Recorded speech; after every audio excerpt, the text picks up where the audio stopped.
नमस्कार दोस्तों, स्वागत है आपका आपके अपने YouTube चैनल ज्ञान काटा पर। दोस्तों मैं हूं राकेश सिहाग। आज हम बात करने वाले हैं 11 दिसंबर के करंट अफेयर के बारे में। आज का जो वीडियो है वो बहुत स्पेशल होने वाला है, क्योंकि आज के जो क्वेश्चन है प्यारे साथियों, इन क्वेश्चनों में से आप देख लेना आपके जो NTPC का एग्जाम होने वाला है, आपका जो ग्रुप डी का एग्जाम होने वाला है, इसी में क्वेश्चन आएंगे। ठीक है, चलिए, अगर आप चैनल पर पहली बार है तो आप इस चैनल को सब्सक्राइब करेंगे और बेल आइकन को प्रेस करेंगे और वीडियो को आप अच्छे से लाइक करेंगे और शेयर करेंगे। चलिए स्टार्ट करते हैं। सबसे पहले बात करते हैं जो कल मैंने आपको क्वेश्चन पूछा था उसके बारे में। कल मैंने आपको क्वेश्चन पूछा था कि चांद पर अपना राष्ट्रीय झंडा फहराने वाला दुनिया का दूसरा देश कौन बना है। तो भाई इसका करेक्ट आंसर आप सभी ने दिया था, चीन इसका करेक्ट आंसर हो जाएगा। अच्छा, चीन चांद पर अपना राष्ट्रीय झंडा फहराने वाला दुनिया का दूसरा देश बन गया है। इससे पहले यह उपलब्धि किसने हासिल की है? तो प्यारे साथियों, USA यानी संयुक्त राज्य अमेरिका ने 1969 में ये उपलब्धि हासिल की है, अपोलो मिशन के दौरान। कौन से मिशन के दौरान? अपोलो मिशन के दौरान।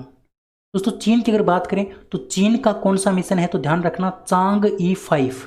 चांग-E5 नाम का मिशन है। इस मिशन के तहत चांद के ऊपर पहुंचने वाला दुनिया का दूसरा देश बना है आपका चीन। ठीक है, तो ये बात आपको ध्यान रखने, उम्मीद कर सकता हूँ बात आपको समझ में आ गई होगी अच्छे से। ठीक है, चलिए अगला क्वेश्चन। अब हम 1 से लेके 5 नंबर क्वेश्चनों तक हम पढ़ेंगे पीछे के क्वेश्चन, यानी 1 साल पुराने क्वेश्चन। तो इस सीरीज में पहला क्वेश्चन आपके सामने है कि राजस्थान में भोजन पकाने व वाहनों के लिए CNG गैस पंप किन जिलों में स्थापित करने की घोषणा की गई है, या फिर किन राज्यों में, किन जिलों के अंदर ये स्थापित किए जाएंगे CNG गैस पंप। तो प्यारे साथियों ध्यान रखना, पाली, अजमेर और राजसमंद तीनों जिलों के अंदर क्या किए जाएंगे, ये CNG गैस पंप स्थापित किए जाएंगे। ऑप्शन नंबर डी आपका क्या हो जाएगा, करेक्ट आंसर। अच्छा, राजस्थान में वाहनों में सस्ती एवं प्राकृतिक गैस उपलब्ध करवाने के लिए 3 जिलों में 200 से अधिक केंद्रों की स्थापना की जा रही है। 3 जिलों में 200 से अधिक ये क्या है, आपके केंद्र स्थापित किए जाएंगे। और दोस्तों इस काम के लिए राजस्थान सरकार ने दिल्ली की जो इंद्रप्रस्थ कंपनी है, दिल्ली की जो इंद्रप्रस्थ कंपनी है उसके साथ क्या किया है, समझौता किया है। प्यारे साथियों ध्यान रखना, इस CNG गैस पंप के लिए। ठीक है, चलिए अगला क्वेश्चन है कि राजस्थान के कितने व्यक्तियों को पद्मश्री पुरस्कार से सम्मानित किया गया? पद्मश्री से पुरस्कृत कितने व्यक्ति हैं राजस्थान के? तो इसका करेक्ट आंसर आपका हो जाएगा 5। ऑप्शन नंबर ए आपका क्या हो जाएगा, करेक्ट आंसर। अब वो 5 व्यक्ति कौन कौन है उनके बारे में बात करते हैं। पहले व्यक्ति का नाम है रमजान खान उर्फ मुन्ना मास्टर। रमजान खान, जिसको मुन्ना मास्टर के नाम से भी जाना जाता है, ये बगरू जयपुर के हैं और गो भक्त और क्या है, भजन गायक हैं। इसी प्रकार से उषा देवी की बात करते हैं तो उषा देवी प्यारे साथियों अलवर जिले की हैं। ये 7 साल की उम्र में मेल ठेला, ये ठेला है, ठेला ढोने का काम किया करती थी, जिनको स्वास्थ्य के लिए क्या दिया गया है, ये पद्मश्री पुरस्कार दिया गया है। तीसरे व्यक्ति हैं हिमताराम भाम्बू। हिमताराम जो भाम्बू है वो नागौर से क्या करते हैं, बिलोंग करते हैं और ये एक किसान हैं। इसी प्रकार से सुंडाराम वर्मा, सुंडाराम वर्मा आपके सीकर से क्या करते हैं, बिलोंग करते हैं प्यारे साथियों। और ये पानी बचाने की जो तकनीक है उसके साथ साथ इन्होंने 50,000 पेड़ भी लगाए थे। पानी बचाने की तकनीक डेवलप की थी और इसके साथ साथ 50,000 पेड़ भी लगाए थे, इसलिए इनको पद्मश्री पुरस्कार मिला। 5वें थे उस्ताद अनवर खां मांगणी यार। उस्ताद अनवर खां मांगणी यार, ये जैसलमेर से क्या करते हैं, बिलोंग करते हैं प्यारे साथियों। ठीक है, और ये लोक कला के क्षेत्र में अपना महत्वपूर्ण स्थान रखते हैं। इन्होंने लोक कला को देश विदेशों तक पहुंचाया है, इसीलिए इनको पद्मश्री पुरस्कार से सम्मानित किया गया। अगला क्वेश्चन है कि राजस्थान के दादिया गांव को पहला जैविक गांव बनाया गया है। राजस्थान का पहला जैविक गांव कौन सा है, आपका दादिया गांव है प्यारे साथियों। और ये दादिया गांव पड़ता कहां पर है, तो ये दादिया गांव आपका पड़ता है जयपुर में। कहां पर पड़ता है, जयपुर में पड़ता है आपका दादिया गांव, जिसको पहला जैविक गांव बनाया गया है। तो बड़ा इंपॉर्टेंट क्वेश्चन है प्यारे साथियों, देख लेना, आपकी पटवार एग्जाम में कन्फर्म ये क्वेश्चन आएगा। अगला क्वेश्चन है कि गुवाहाटी में संपन्न हुए खेलो इंडिया यूथ गेम में राजस्थान कौन से स्थान पर रहा था? तो प्यारे साथियों मैं आपको बता दूं, पहली बार खेलो इंडिया यूथ गेम हुए हैं।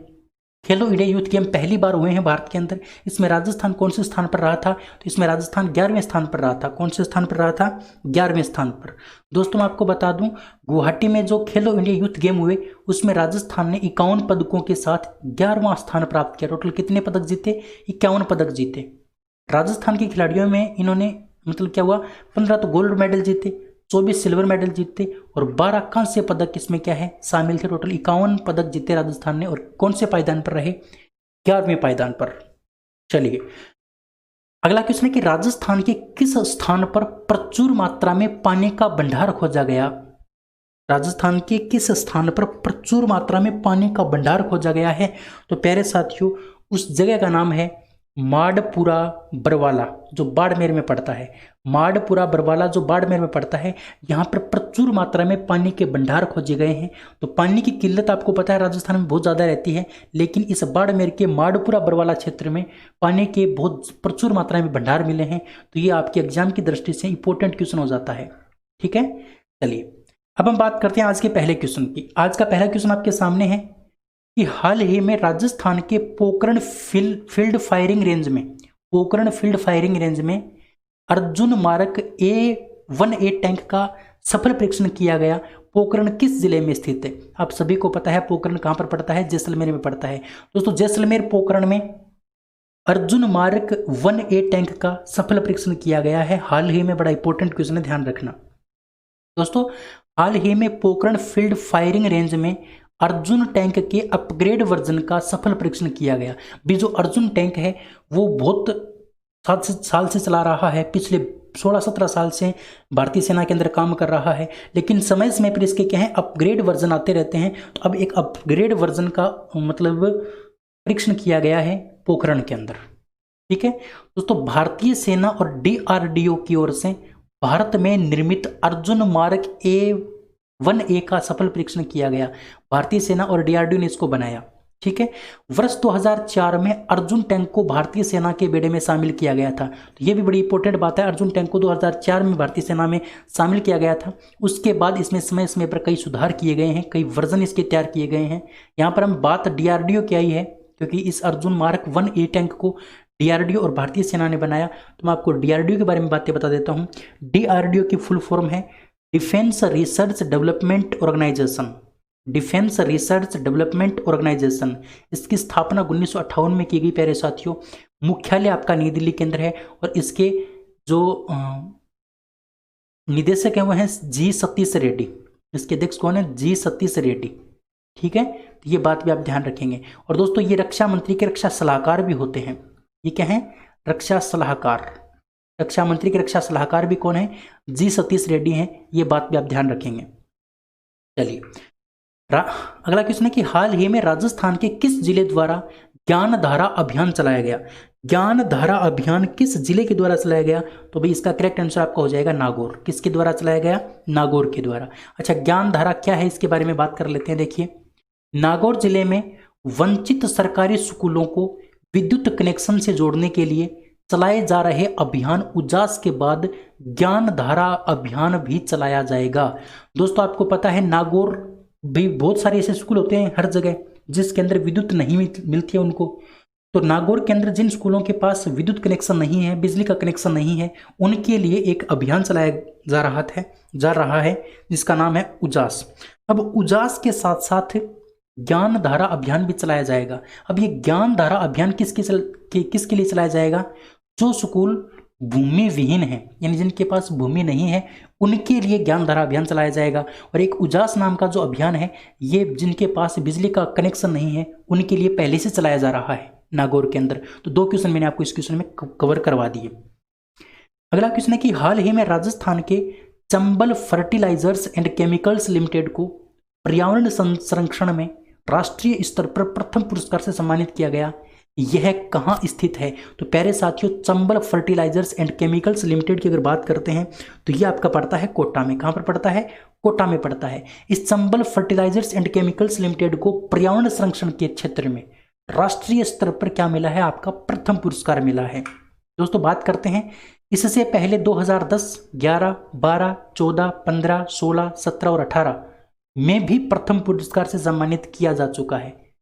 दोस्तों ये जो प्रथम पुरस्कार प्रदान किया गया, ये किसके द्वारा किया गया? सदानंद गौड़ा के द्वारा। अब सदानंद गौड़ा कौन से मंत्री हैं? तो केंद्रीय रसायन एवं उर्वरक मंत्री हैं। केंद्रीय रसायन एवं उर्वरक मंत्री सदानंद गौड़ा के द्वारा ये पुरस्कार दिया गया। अच्छा, फर्टिलाइजर्स एसोसिएशन ऑफ इंडिया की स्थापना मुख्य रूप से उर्वरक निर्माताओं का प्रतिनिधित्व करने के उद्देश्य से 1956 में की गई। तो ये भी बड़ी इंपॉर्टेंट बात है। फर्टिलाइजर एसोसिएशन ऑफ इंडिया की स्थापना कब की गई? 1956 में। किस उद्देश्य से? भी जो भी उर्वरक निर्माण करते हैं उनका प्रतिनिधित्व करने के लिए। ठीक है। अगला क्वेश्चन है कि राजस्थान के वर्तमान जनजाति क्षेत्रीय विकास मंत्री अर्जुन सिंह बामनिया का संबंध किस स्थान से है? जो वर्तमान में जो जनजाति क्षेत्रीय विकास मंत्री हैं अर्जुन सिंह बामनिया, इनका संबंध किस स्थान से है? तो ध्यान रखना प्यारे साथियों, इनका संबंध है बांसवाड़ा से। कहां से है? बांसवाड़ा से। इनका स्थान बांसवाड़ा से है, यानी इनका संबंध बांसवाड़ा से। इनका जन्म बांसवाड़ा में हुआ है। अर्जुन सिंह बामनिया जनजाति क्षेत्रीय विकास मंत्री। ठीक है। चलिए अगला क्वेश्चन है कि वर्ष 2020 का पुरुष एथलीट ऑफ द ईयर का खिताब किसने जीता? 2020 का विश्व एथलीट ऑफ द ईयर पुरस्कार किसने जीता? तो इसका करेक्ट आंसर हो जाएगा अरमांड Mondo Duplantis. अरमांड Mondo Duplantis option number ए आपका क्या है? बिल्कुल करेक्ट है। चलिए देखिए, अरमांड डुप्लांटिस स्वीडन के हैं और ये एक खिलाड़ी हैं। और कौन से खिलाड़ी हैं? पोल वाल्टर खिलाड़ी। ठीक है। और ये सम्मान पाने वाले क्या हैं? पहले स्वीडिश एथलीट हैं। ये पहले स्वीडिश एथलीट हैं जिनको ये पुरस्कार मिला है, विश्व एथलीट ऑफ द ईयर का पुरस्कार मिला है, अरमांड डुप्लांटिस। दोस्तों बात करते हैं अरमांड डुप्लांटिस की। तो इन्होंने रोम के अंदर जो गोल्डन गाला पिएट्रोमोनिया मीट जो हुई थी, ये एक गेम हुआ था, है ना, एक मीट हुई थी। इसमें 6 मीटर 15 सेंटीमीटर की कूद लगाकर सर्गेई बुबाका का 26 साल पुराना जो रिकॉर्ड है 6 मीटर 14 सेंटीमीटर का, 6 मीटर और 14 सेंटीमीटर का, उस रिकॉर्ड को तोड़ दिया था जो बुबका ने कब बनाया था? 1994 में बनाया था। इसीलिए इनको क्या मिला? विश्व एथलीट ऑफ द ईयर का अवार्ड मिला। तो बड़ा इंपॉर्टेंट बात मैंने आपको बताई है। अरमांड डुप्लांटिस ने रोम के अंदर जो आपकी गोल्डन गाला पिएट्रोमेनिया मीट जो हुई थी उसमें 6 मीटर और 15 सेंटीमीटर की कूद लगा करके सर्गेई बुबका का 26 साल पुराना रिकॉर्ड तोड़ दिया। और 26 साल पहले रिकॉर्ड क्या था? 6 मीटर 14 सेंटीमीटर का। दोस्तों डुप्लांटिस ने इसी साल फरवरी में ग्लासगो में 6.18 मीटर का इंडोर वर्ल्ड रिकॉर्ड भी बनाया है। दोस्तों महिला वर्ग की अगर बात करते हैं तो वेनेजुएला की जो ट्रिपल जंपर हैं जिनका नाम है यूलिमार रोजस को विश्व एथलीट ऑफ द ईयर 2020 चुना गया है। अगर बात महिला की करते हैं, महिला वर्ग की करते हैं, तो महिला वर्ग में यूलिमार रोजस को चुना गया है। दोस्तों रोजस ये सम्मान पाने वाली वेनेजुएला की पहली एथलीट है। ये भी इंपॉर्टेंट बात है। दोस्तों यूलिमार रोजस ने इसी साल फरवरी में Villa de Madrid World Athletics Indoor Tour meet में महिलाओं की टीम ट्रिपल जंप में 15.43 मीटर छलांग लगाकर तात्याना लेबोदेवा के 16 साल पुराने रिकॉर्ड को क्या है? तोड़ दिया। इसीलिए इनको भी क्या मिला? विश्व एथलीट ऑफ द ईयर का पुरस्कार मिला। दोनों बातें आपको ध्यान रखनी है। वैसे इसका पीडीएफ मिलेगा, अच्छे से इनको पढ़ लेना। ठीक है।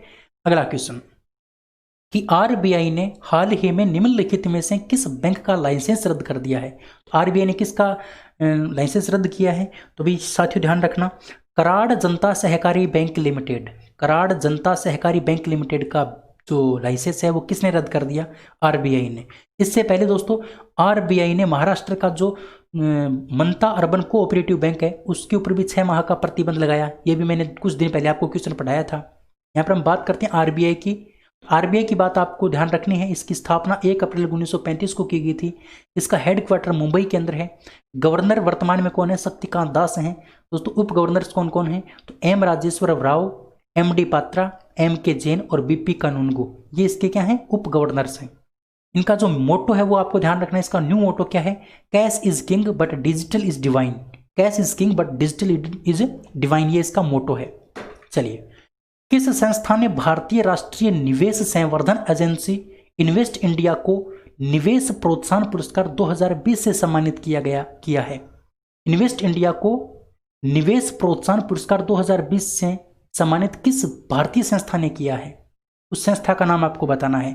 तो उस संस्था का नाम है प्यारे साथियों यूएनसीटीएडी। यूएनसीटीएडी की फुल फॉर्म मैं आपको बताऊंगा, टेंशन मत लो, लेकिन इसका करेक्ट आंसर आपका हो जाएगा option number D. Invest India को यूएनसीटीएडी ने निवेश प्रोत्साहन पुरस्कार 2020 से सम्मानित किया है।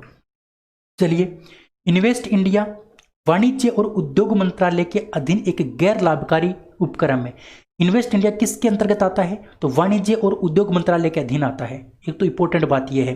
दूसरी बात, हम यहाँ पर बात करते हैं इन्वेस्ट इंडिया की। तो इन्वेस्ट इंडिया की स्थापना 2009 में की गई थी। इसका हेडक्वार्टर आपका नई दिल्ली में है और इसके एमडी और सीईओ का नाम है दीपक बागला।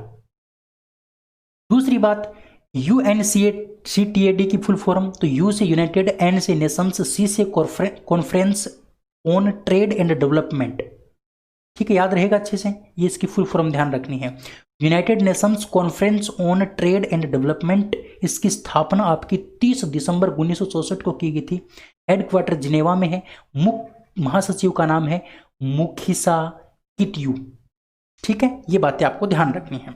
चलिए अगला क्वेश्चन है कि राष्ट्रीय थर्मल विद्युत निगम लिमिटेड यानी एनटीपीसी ने नर्मदा प्राकृतिक सौंदर्य पुनर्स्थापना परियोजना के क्रियान्वयन के लिए किसके साथ समझौता किया है? एनटीपीसी ने एक नर्मदा प्राकृतिक सौंदर्य पुनर्स्थापना परियोजना चलाई है। इसके लिए किसके साथ समझौता किया है, ये आपको बताना है। तो प्यारे साथियों, ये जो समझौता हुआ है ये आपका IIFM भोपाल के साथ हुआ है। किसके साथ? IIFM भोपाल के साथ।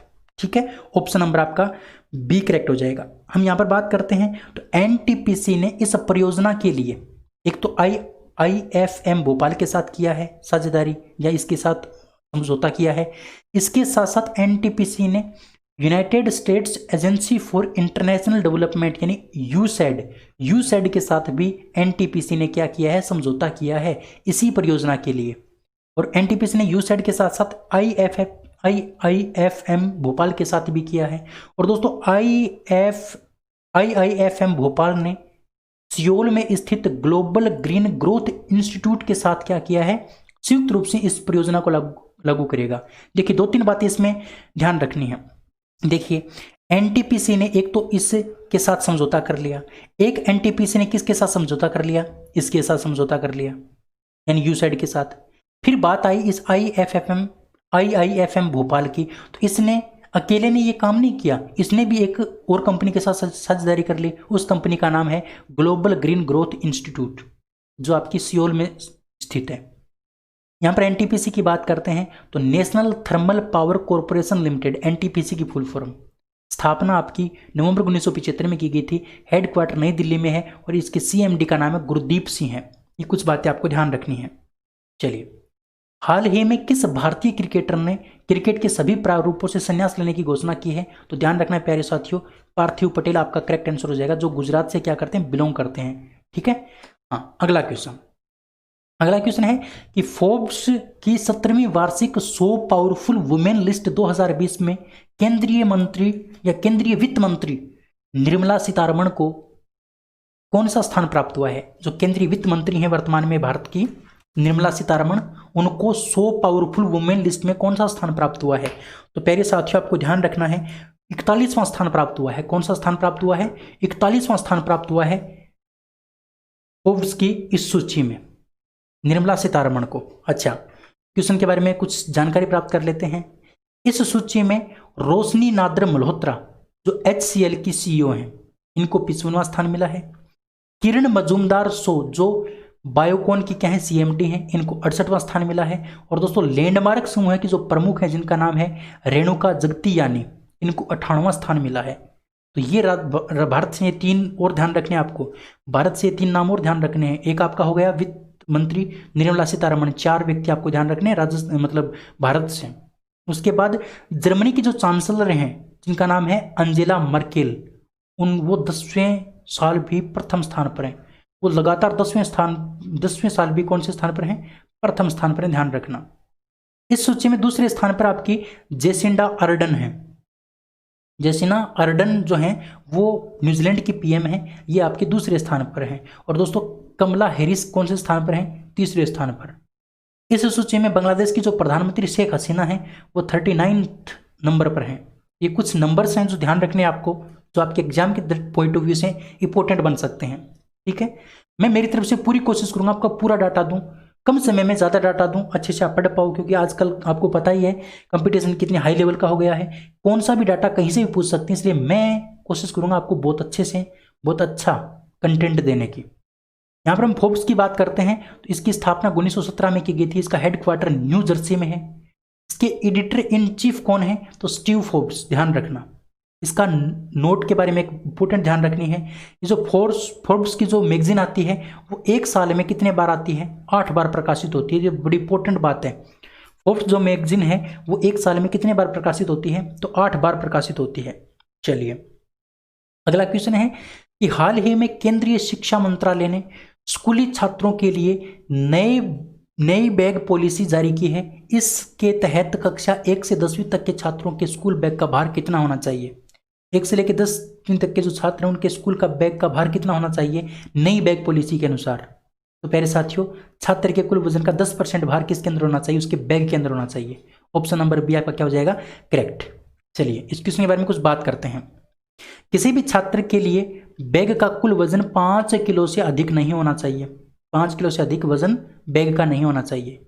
पहली कक्षा में पढ़ने वाले छात्रों का जो बैग है उसका वजन 1.6 से लेकर 2.2 किलो पहली कक्षा के लिए, जबकि 12वीं में पढ़ने वाले छात्रों के बस्ते का जो वजन है वो 3.5 किलो से लेके 5 किलो तक हो सकता है। 3.5 से 5 किलो तक। दोस्तों केंद्रीय शिक्षा मंत्री कौन है? तो रमेश पोखरियाल निशंक। ठीक है, तो ये बात आपको अच्छे से ध्यान रखनी है। चलिए अगला क्वेश्चन।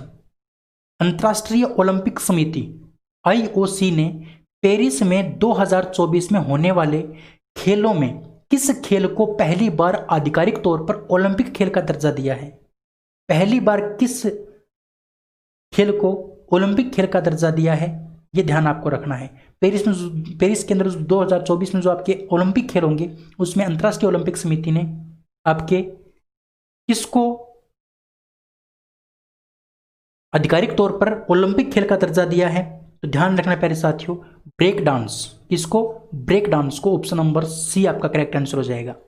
चलिए देखिए, IOC ने पेरिस ओलंपिक 2024 के लिए 5 नए खेलों को जोड़ा है। उसमें बेसबॉल या फिर सॉफ्टबॉल को शामिल किया गया है, उसमें कराटे को शामिल किया गया है, उसमें स्केटबोर्ड को शामिल किया गया है, उसमें स्पोर्ट क्लाइंबिंग को मतलब शामिल किया गया है और सर्किंग को भी शामिल किया गया है। और ये जो ब्रेक डांस है ये आपका पहली बार जोड़ा गया है, फर्स्ट बार। लेकिन ये जो थे ना ये मैं आपको जो बता रहा हूँ ये पहले भी थे, लेकिन इनको 2008 में हटा दिया गया था। इनको 2008 में हटा दिया गया था, लेकिन इनको फिर से लागू कर दिया गया है 2024 में। ठीक है, और ये आपका ब्रेक डांस पहली बार जोड़ा गया है। यहाँ पर हम बात करते हैं दोस्तों IOC की, अंतर्राष्ट्रीय ओलंपिक समिति की बात करते हैं तो इसकी स्थापना 23 जून 1894 में हुई थी। इसका हेडक्वार्टर आपका लुसान स्विट्जरलैंड में है। इसके प्रेसिडेंट का नाम है थॉमस बोस और महानिदेशक का नाम है क्रिस्टोफ डी केपर। ठीक है, चलिए किस संस्थान के शोधकर्ताओं ने हाल ही में हवा से पानी बनाने की तकनीक का निर्माण किया है? तकनीक खोजी है या फिर इजाद किया है, एक ही बात है। तो हवा से पानी बनाने की जो तकनीक है वो किसने खोजी है? तो हवा से पानी बनाने की जो तकनीक है प्यारे साथियों वो IIT गुवाहाटी के शोधकर्ताओं ने खोजी है। अच्छा दोस्तों, हवा से पानी बनाने के लिए कौन सी तकनीक का इस्तेमाल किया गया? तो ध्यान रखना, हाइड्रोफोबिसिटी। ये क्वेश्चन आपसे पूछा जा सकता है कि हवा से पानी बनाने में हाइड्रोफोबिसिटी तकनीक क्या है, या हवा से पानी बनाने की तकनीक का नाम क्या है? तो हवा से पानी बनाने की जो तकनीक है प्यारे साथियों उसका नाम है हाइड्रोफोबिसिटी। तो बड़ा इंपॉर्टेंट क्वेश्चन आपके एग्जाम के पॉइंट ऑफ व्यू से बनता है, ध्यान रखना। इसके लिए शोधकर्ताओं ने एक टीम तैयार की और उस टीम का नाम रखा गया स्लिप्स। उस टीम का क्या नाम रखा गया? SLIPS. Slippery liquid infused porous surface. इसका नेतृत्व किसने किया? तो उत्तम मन्ना ने इसका क्या किया? नेतृत्व किया प्यारे साथियों। तो कुछ इंपॉर्टेंट फैक्ट मैं आपको बता रहा हूं, वो अच्छे से याद कर लेना, बड़े इंपॉर्टेंट है आपकी परीक्षा की दृष्टि से। ठीक है, अगला क्वेश्चन कि केंद्रीय स्वास्थ्य मंत्रालय ने कोविड-19 वैक्सीन की डिलीवरी की निगरानी और डेटा रिकॉर्ड करने के लिए कौन सा ऐप लॉन्च किया है? कोविड-19 वैक्सीन की डिलीवरी की निगरानी के लिए, क्योंकि अब कोविड-19 की जो वैक्सीन है उसकी डिलीवरी होनी है तो उसकी निगरानी भी होगी और उसका डाटा भी क्या होगा? रिकॉर्ड, उसकी डेटा का भी रिकॉर्ड रखना है। तो उसके लिए एक ऐप लॉन्च किया गया है केंद्रीय स्वास्थ्य मंत्रालय के द्वारा। तो उस ऐप का क्या नाम है? तो उस ऐप का नाम है प्यारे साथियों कोविन। क्या नाम है? कोविन। Option number A. ये जो कोविन है ये कोविड-19 जो आपकी है उसकी जो वैक्सीन होगी उसकी डिलीवरी की निगरानी रखेगा और उसके डेटा का क्या रखेगा? रिकॉर्ड रखेगा। दोस्तों इससे पहले आरोग्य सेतु ऐप है वो कोरोना की रोगियों को ट्रेस करने के लिए मतलब केंद्रीय मंत्रालय स्वास्थ्य मंत्रालय के द्वारा मतलब उत्पादित किया गया था या बनाया गया था ये आरोग्य सेतु ऐप। यहाँ पर हम बात करते हैं केंद्रीय स्वास्थ्य एवं परिवार कल्याण मंत्री, विज्ञान एवं प्रौद्योगिकी मंत्री और भू विज्ञान मंत्री कौन है आपके? डॉक्टर हर्षवर्धन सिंह है। ठीक है, तो ये बातें आपको ध्यान रखनी है। अगला क्वेश्चन है कि हाल ही में फिक्की इंडिया स्पोर्ट्स अवार्ड 2020 में किसे sports person of the year का सम्मान मिला है? Sports person of the year का सम्मान किसको मिला है? तो sports person of the year का जो सम्मान मिला है प्यारे साथियों, वो किसको मिला है वो आपको बताना है। तो ये जो आपका मिला है वो मिला है बजरंग पूनिया और Elavenil Valarivan. Option number आपका जो बी है वो क्या हो जाएगा? Correct answer. बजरंग पूनिया और Elavenil Valarivan, option number B correct हो जाएगा। इनको sports person of the year का अवार्ड मिला है 2020 के अंदर फिक्की इंडिया स्पोर्ट्स अवार्ड में। अच्छा, बात करते हैं, देखिए सर्वश्रेष्ठ खेल पत्रकार का पुरस्कार किसको मिला? तो सर्वश्रेष्ठ खेल पत्रकार का जो पुरस्कार मिला प्यारे साथियों वो मिला मोना पार्थ सारथी को। सर्वश्रेष्ठ कोच का पुरस्कार किसको मिला? तो राधाकृष्ण नायर को मिला। सर्वश्रेष्ठ पैरा एथलीट का पुरस्कार किसको मिला? तो सुंदर सिंह गुर्जर को और सिमरन शर्मा को मिला। और लाइफ टाइम अचीवमेंट अवार्ड किसको मिला? तो अन्नू रानी को मिला। तो कुछ अन्य फैक्ट भी आपको ध्यान रखने हैं जो आपके एग्जाम के पॉइंट ऑफ व्यू से बड़े इंपॉर्टेंट है। खेल पत्रकार मोना पार्थ सारथी, सर्वश्रेष्ठ कोच राधाकृष्ण नायर, सर्वश्रेष्ठ पैरा एथलीट सुंदर सिंह गुर्जर और सिमरन शर्मा, और लाइफ टाइम अचीवमेंट अवार्ड आपकी अन्नू रानी। फिक्की की बात करते हैं तो फिक्की की फुल फॉर्म है federation of Indian chambers of commerce and industry. इसकी स्थापना 1927 में की गई थी। इसका हेडक्वार्टर नई दिल्ली में है। अध्यक्ष आपके उदय शंकर, सीईओ का नाम है पवन कुमार अग्रवाल और महासचिव हैं दिलीप मित्र चेनोय। ठीक है, चलिए, तो ये थे प्यारे साथियों आज के 15 क्वेश्चन। उम्मीद कर सकता हूँ आज के 15 क्वेश्चन आपको बहुत अच्छे से समझ में आए होंगे। अब दोस्तों क्वेश्चन पूछता हूँ आज का क्वेश्चन ऑफ द डे। इस क्वेश्चन का आंसर आपको कमेंट बॉक्स में कमेंट करके बताना है सभी को। क्वेश्चन है कि निम्नलिखित में से किस पत्रकार लेखक को उनके उपन्यास द सिटी एंड द सी के लिए तीसरे रविंद्रनाथ टैगोर साहित्य पुरस्कार से सम्मानित किया गया है? इसका आंसर आपको कमेंट बॉक्स में कमेंट करके बताना है। दोस्तों आपसे रिक्वेस्ट करता हूं, आपका भाई आपसे रिक्वेस्ट कर रहा है, इंसानियत के नाते इस वीडियो को आप शेयर कर दीजिए अपने दोस्तों तक। जितने भी आपके पास व्हाट्सएप के ग्रुप हैं, जितने भी आपके पास टेलीग्राम के ग्रुप हैं, फेसबुक के ग्रुप हैं, सभी ग्रुपों के ऊपर इस वीडियो को फैला दीजिए एक दिन के लिए। बस आपसे रिक्वेस्ट है, क्योंकि मेहनत आपके लिए इतनी करता हूं और इतना फल उतना नहीं मिल पाता तो थोड़ा सा डिमोटिवेट हो जाता हूं। इसलिए मैं आपको बोलता हूं मेरे साथ थोड़ा सा आप इस बात को समझो और वीडियो को आप शेयर कर दो। आज के इस वीडियो में इतना ही, फिर मिलते हैं कल इसी टाइम सुबह 6 बजे। तब तक के लिए Jai Hind, Jai Bharat, thank you, bye bye, have a nice day, thank you.